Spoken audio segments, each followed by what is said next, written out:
Welcome back everyone to theCUBE's live coverage here in San Francisco, California here for RSAC 2025. This is the biggest security conference in the world where business and the tech leaders come together. Of course, theCUBE is extracting the signal from the noise and we got a great lineup of 4.5 days. Really, the security industry is at an inflection point as we're starting to see major replatformization. We are in the replatformization era in security and it's changing up and down the stack from AI infrastructure, platform engineering, cloud native, to now full-blown integrated LLMs, foundation models, all multimodal AIs at the top of the stack. And of course, low code, no code, more apps are hitting the scene. Ryan Carlson is here with Chainguard, he's the president. Our good friend Dustin Kirkland is VP of Engineering, shout out to Dustin. Ryan, thanks for coming on theCUBE. I also heard you're a neighbor for Dustin too. Yeah, thanks for having me. Yeah, Dustin and I live about 1 minute apart randomly, and so we're a fully remote company, but Dustin and I get to see each other in person a lot. Yeah, have a barbecue, talk about the product roadmap, see what's being built. Exactly. All fun. Yeah. Well, we're big fans of Chainguard. Of course, we covered your event. Again, small but growing. You guys are have a very unique product, getting inside the open source safety kind of angle, also cloud native. I love what you're doing with LLMs, but I couldn't help see the news.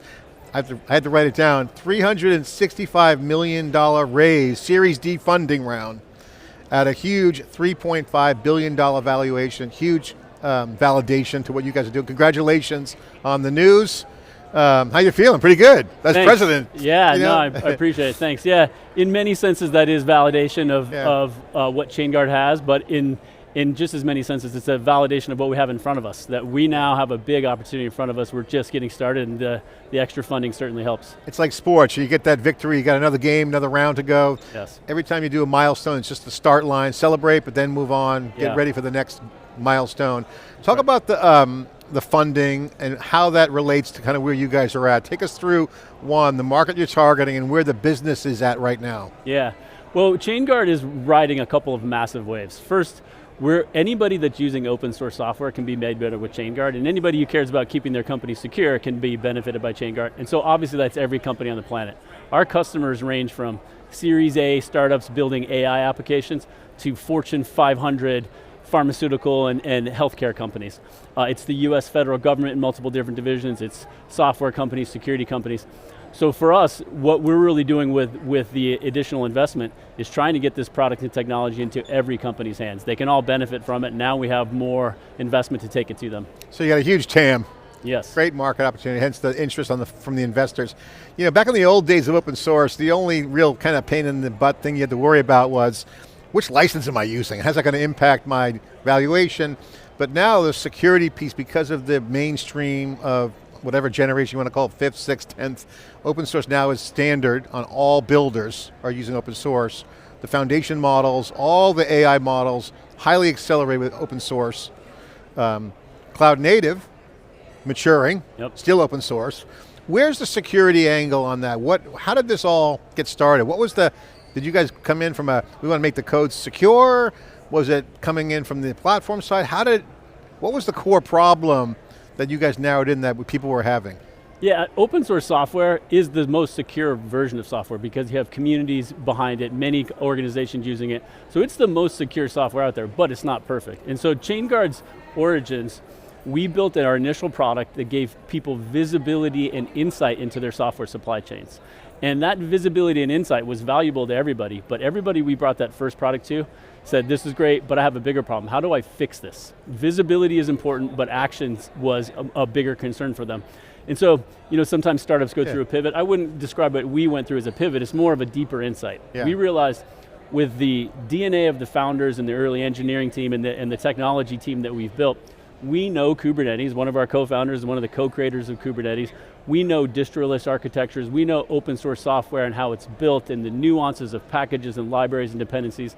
And we realized we can help people fix these things by rebuilding from source. Our product today are container images that are rebuilt from source all the way through to registry, so people have visibility and context. But really what they're getting is open source software with the vulnerabilities remediated.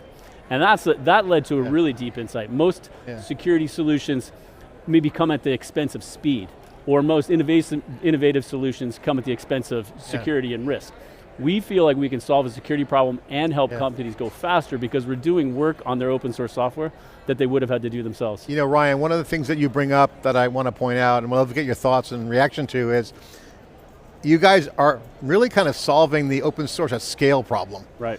I mean, because my example was when it was a little bit slower, even patches, everyone has the patches out there. Like, I mean, these are little things or human errors because time, toil, grunt work. But when you're running at scale, large systems, large software environments, full supply chain is in play. This is new. Yeah, there's no analog, Chainguard isn't the modern version of a company that was doing this before.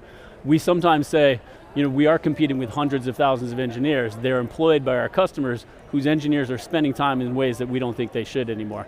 And because we're doing this in a centralized fashion, and we've invested in what we sometimes call the factory, you've talked to Dustin about this, I'm sure, we can do this more thoroughly, more comprehensively, more quickly than any one organization could do themselves. And so nobody loses when Chainguard wins, everybody benefits. Yeah, and also it brings up the whole, not to get all entrepreneurial on you, but like, the classic conventional wisdom is, build a category, educate everyone. You guys built a category here, and you said no pivot. Pivot means you stop and turn, it's not working. It was working, you guys just changed the trajectory. Talk about how you build the company. I call it by accident on purpose. Kind of, you're in the market and then you just ride that wave. You guys are building a category. What were some of the learnings as you look back and look at what's happening now? This category, you were just riding this wave, and what was the culture like and how did you guys operate through this? Yeah, it's a great question. A lot of times when people want to build a category, everybody wants to build a category because it's something new, it's something innovative, it's something disruptive. VCs tell you. VCs tell you to do it. The challenge with that, I'm kind of a category creation skeptic. The challenge is we're walking into a customer saying, I'm doing something that's never been done before. Guess who has budget for something that's never been done before? Nobody. Zero budget, Yeah, so that's the challenge. But the fact is that Chainguard does not go into customers who have budget set aside for us because they didn't know that we existed before. But we're able to very quickly demonstrate to them why this is a high ROI investment, because we show them the time they're spending on the engineering or platform side to fix a security problem is one that we can do better for them. And so, you asked for some of the lessons learned. One of them is we really felt like we would do best by selling to chief security officers. That's why we're here at the RSA conference. And we thought that should be our focus. And we learned very quickly that focusing on CISOs is important for Chainguard, but we have to equally focus on CTOs, those who build the infrastructure and are building the software, whose team's time we're saving also benefits the security team. So we're unique in many different ways, one of which is that CISOs and CTOs alike both benefit from Chainguard. You got two stakeholders, you got the pain sufferers, and then you got the business benefit. Kind of coming together. It's interesting you mentioned about the category. My friend Paul Martino, founder of Bullpen Capital, he's been on these little podcasts he's doing. He loves to invest in 0 to 1 companies. Yes. One of his companies is FanDuel. There's no TAM for that. No VC would invest in FanDuel. How many gamblers are out there for sports? Right. Nobody. So this is what happens. You guys get traction, it grows.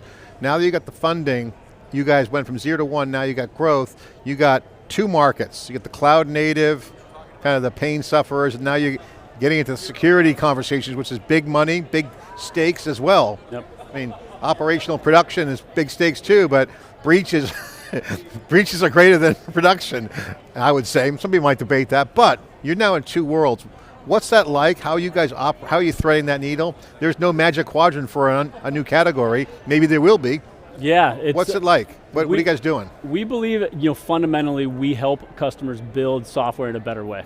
So if we're a better way to build software, how do we start that conversation? Sometimes there's a compliance event where somebody has to be compliant to a certain standard, and removing vulnerabilities are part and parcel with that.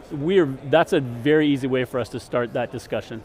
But what we also have found is that, especially among security communities, word of mouth travels fast. So a year ago when we had to introduce Chainguard to everybody, now we walk into conversations, they've heard of us, and we have to fill in the details. And the details that we're filling in now are what we do for container images, but as you know, we've launched 2 new products alongside that. We're now going up and down the stack to help do what we do for container images for different types of open source software. As you run the company, is that a go-to-market challenge? What are some of the challenges and things that you have to focus on? I think typically when any kind of iconic startup becomes a really big company, they go from being a single product company to multi-product companies. And where I think where most companies fail when they bring multiple products into the mix is they don't appreciate the fact that they might now have to sell those additional products to different types of people. With Chainguard, one of the great things about what we're doing, we're going from container images to now having VM container host images and also language libraries, two very different types of open source software which we now address as well. We're still talking to the same teams. We now have 3 things to talk about with those same buyers. So from a go-to-market standpoint, it's very much about educating our teams to be conversant in what those do, the measure and quantify the value that we're bringing to customers. Again, we're creating budget in many cases for something that didn't exist before. We have to show them quickly why this is a good investment. So I have to ask you, since you're here, because this is kind of a masterclass kind of side benefit, when you go into a company that has no budget for a category that doesn't exist, they got to find budget from somewhere. How'd that go down? Was the primary stakeholder obviously the developers that you were hitting on the open source side? When did it pop up as a business benefit? Just the speed, crappy software, or was it a software issue? I mean, I don't know. Tell me how this all played out. Everybody's using open source software to a first approximation, and everybody has to maintain that open source software. Different companies and different organizations experience that pain in different areas or to different lengths and different extents. So for us, we want to identify the pain that they're experiencing and then try to solve it. Chainguard has 4 core values at the company. The number 1 core value is customer obsession. So if we're obsessed with solving our customers' pain, that usually leads to the right discussion. So it starts with first listening to how are they doing things today, where is that pain, and then attaching ourselves to it in an incredible way where we can solve that for them. How does the customer get involved? Because we have our own little AI tool that's come out of all our transfers called thecubeai.com, shameless plug. One of the most popular queries, not like we're like Google Zeitgeist and to look at the search, but one of the most popular queries, believe it or not, is, are S-bombs secure? Okay, for people who don't know what an S-bomb is, it's software bill of materials. You know, you get the Docker worlds, you mentioned software supply chain. S-bombs talks directly to the software supply chain. Yes. Huge problem. What are some of the things you guys do there on the action side? Because I think that's really where the compelling value is, because observability and visibility is one thing. Yeah. Is my supply chain secure? Yes. But then, what is, oh my God, it's not. Yeah. What do I do? Yeah, Who do you call? Well, so if we're fixing this stuff and rebuilding it from source, we're doing it we're not just stripping out CVEs or vulnerabilities, we are also building it in a modern way. We're doing things to these container images that would make them streamlined for a production environment. You pull out a package manager or a shell that a developer might need, but you don't want in a production environment. But we're also including SIG-Store compliant S-bombs with all of our container images. And what we sometimes say is, you can trust but verify that we're doing what we say from source all the way through to registry. That's part of it. Another thing that you asked, which I think is relevant here, is when we're creating a category and we're doing something fundamentally new, a big part of what we can do is educate people. We have a learning labs team that educates people on all aspects of open source software, not just our products, but how do you maintain it, what are the nuances of open source software. Our learning labs, really, if we're educating people on all the nuances around what we do, we're bringing them into the mix at the same time. You know, Ryan, what came out of Google Next for me when I was extracting the data out of that show is that Google's DeepMind research division is actually having impact into the product, not just some out in the weeds research. How important is research on your guys' end? Because I'm sure that must be compelling, because with AI coming in, the velocity of new code is coming in. I mean, you can't swing a stick these days without hitting some AI generated code. I mean, most of the people are predicting a lot of code generations coming in. Cursor, these tools are pretty amazing. Yeah, we look at that in 2 ways. How is that affecting the market, and then how are we leveraging it internally? So, as AI is affecting everything, things are changing faster than ever before, people are moving faster than ever before, engineers are building new and different things faster than ever before. Open source software underpins all that. So that is, as people build more and more things, that benefits us, and that's more problems that we can solve. Internally, we had the same co-founder that helped co-create Kubernetes. He's working on an AI initiative to really understand where and how we can use AI inside the company to move faster. I mentioned it before, but a big part of Chainguard's value proposition for our customers is saving them time. We're making things more efficient. If we can use AI to make us more efficient, we're multiplying the efficiency gains inside of our customers as well. I love Kubernetes because now that it's mainstream, theCUBE's been to every KubeCon. In fact, I was in the room when Kubernetes was hatched. Oh, wow. When Google was talking about open source in the paper. OpenStack was the rage back then, if you remember OpenStack. And so we all had a vision of, hey, that could maybe unify the industry kind of around the interoperability. We didn't really use the word orchestration, but we kind of called it the TCP/IP moment, and that the world needed that. Amazon was growing. Now you're looking at where we are now, it's native. Is there a Chainguard native approach where you guys see yourselves as being native in the tool chain, where it's like, you guys are embedded, almost like a compiler? Yeah, absolutely. So I mentioned our customers range from startups to large companies. The startups who are building their stack from the beginning can start with Chainguard and save themselves the time that they would have had to spend. But I just talked to a customer this morning who has a containerization initiative for their large infrastructure, and a big part of their initiative will be Chainguard as the foundational layer that helps them do it faster but also more securely. Talk about the customer. Let's take a minute to explain and unpack, how do I use Chainguard? Take a minute to explain, I know it's a little bit going backwards in the conversation a bit, but I want to just get it out there. When do I know I need Chainguard? How do I deploy it? How do I consume it? How do I integrate it? How do I leverage it? Can you share some use cases on how people are using you guys? Yeah, absolutely. I mentioned before, Chainguard is different in a variety of ways. We're security that actually speeds up innovation.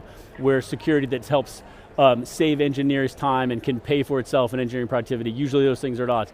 But another way in which Chainguard is different is they're not coming in and saying, here's a fundamentally different piece of software. We're saying, you're using Java, you're using Python, you're using Go, you're using Postgres, you're using MySQL, you're using thousands of other open source technologies. We say keep using it, just get it from us. And it's an oversimplification to say you just swap out what you're using with Chainguard, but what we typically do is we will integrate the container images that we provide to them in their existing CI/CD pipeline. And it's very hard, if you care about security in a large organization, to get the development teams to change what they're doing to adopt a new security approach. In this case, we don't have to tell them that they have to adopt something new. We say, use the open source that you want to use, just get it from us, and then the toil around maintaining it is what we take away from them. I mean, switching costs are almost zero. Yes. I mean, I mention this all the time, one of the fastest growing parts of our business are multiple different divisions in the US federal government. If they can adopt it as quickly, you know that the switching costs if they're moving fast, can you imagine what an enterprise could do? And it's a testament to how much pain we solve for them that they move that fast as well. Well, you guys got some cool stuff going on. I have to ask you, what's the coolest thing you've seen come out of Chainguard? Could be anecdotal, could be a customer, could be internal. Tell me something cool that you guys are working on or you've seen. You know you're in an innovative, technology-driven startup where new product features come out that nobody asked for. And we have one that we call CVE visualizations. It's a challenge for us in some cases because customers get a piece of software from us, they see no vulnerabilities in that piece of software, they think something's wrong, that they're not used to that. So the product and engineering team came out with a product called CVE visualizations, which makes it exceedingly clear how many CVEs we're removing from their infrastructure, how much they can count on that over time, which really helps demonstrate the ROI, but really proves and shows to them these are the problems we're solving for them. And the customers must love that because they can see their fellow tribe working on their product kind of proactively. Yes, exactly. All right, so now the next, I guess my final question is, as president, you got a big fat round of financing, you guys are doing great, well financially, money's not an issue, but you do have to run the organization. Yeah. What are your priorities right now for the next year? Is it go to market, more engineering, all of the above, are you hiring? What's the focus? It is all things across the board. We are innovating more and investing more in engineering and technology so we can continue to expand and enhance the products we have. For example, a container image today is something that has no CVEs, but we've added capabilities to it like what we call EOL grace period. Even if an open source piece of software goes end of life, we can still maintain components of it after that and still add value. So we continue to innovate and enhance our products in that way.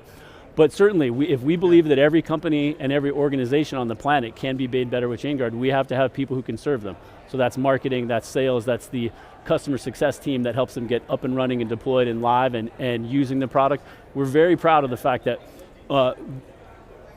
when customers buy Chainguard's products, they end up buying more of it. Not because we're selling them more, but because they see the value that comes from it and they consume more. That's a great, good product market fit. Shows, you're still going to hit the security conferences. Black Hat must be a big one for you too. Yep. That's where the tribe, kind of the groups come. Yep. More of a kind of a summer camp as they call it for techies, and Kubernetes still critical. KubeCon is big for us everywhere we go, but any event where there are people who care about security and any event where there are people who are building software. And so, our calendars are full with all the events we go to try to bring this to Well, congratulations, thanks for coming on theCUBE, appreciate you. Thank you very much. Chainguard, hot, growing startup, soon to be public with the pace they're going on, not in this year, but certainly, when you can really solve the problem of open source software at scale, again, we are in a modern replatformization era where at scale value has to be table stakes. And that's where the winners and the losers are going to get separated. Of course, theCUBE is bringing you all the open source media data to you here on the live stream. I'm John Furrier, hosting theCUBE. Thanks for watching.